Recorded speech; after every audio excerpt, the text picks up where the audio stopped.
More zombies. Stunned. Ported with time dial. That shroud makes him immune to CC. It's gonna be rough. Purple icon on the evoker. We just have to work our way through all their cooldowns again. Actually, I could strangulate them through it. Let's go through this. Oh, this coil sucks. Might grip the hunter here. Actually, he's kind of far away. Maybe I don't need to.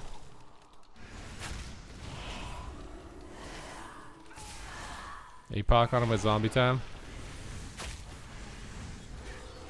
I have to lich here for damage reduction. Blind them both in case it breaks. Grippy boys. Pick him on Fury, can't port. Oh, we're dead. Oh, he's dead. Nice. Nice. DK and MM, I would leave. Come on, man. You can't just leave. You have to fight it out. To the bitter end. I'm just playing zombies, bro. Bro, zombies into Destro and Marks feel really good. Because they're so stationary and it forces them to move. Wait, you want me to stand up or sit down? The stand up is an automatic 10 minutes of standing, okay? I just want you to know that. I also haven't stood up the entire stream, so I feel like we need to.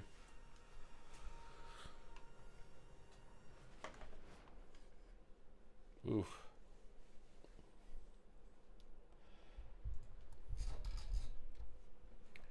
Oof. Oh, stop it. Oh, stop it. No.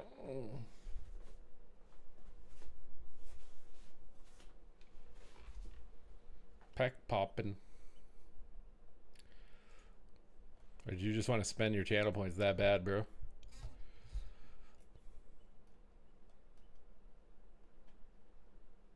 We are still playing. Have you come to be salty further? Is that what's going on?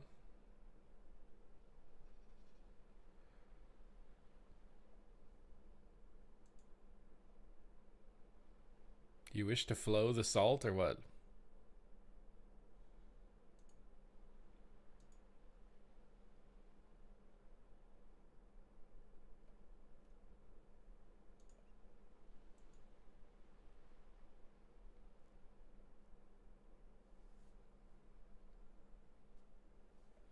You were never salty. What do you mean? You were definitely salty earlier. You were a saltine.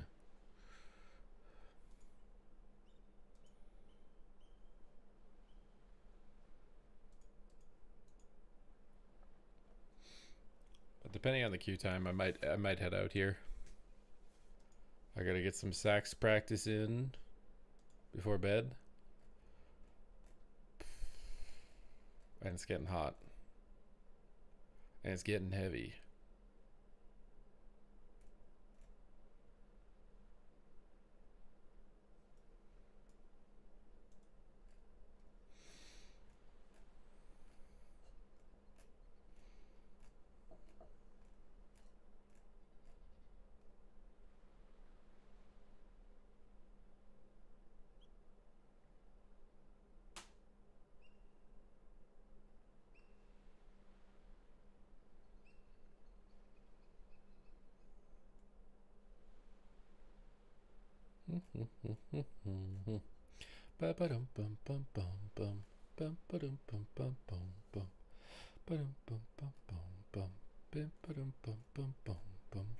You want to get coached, bro?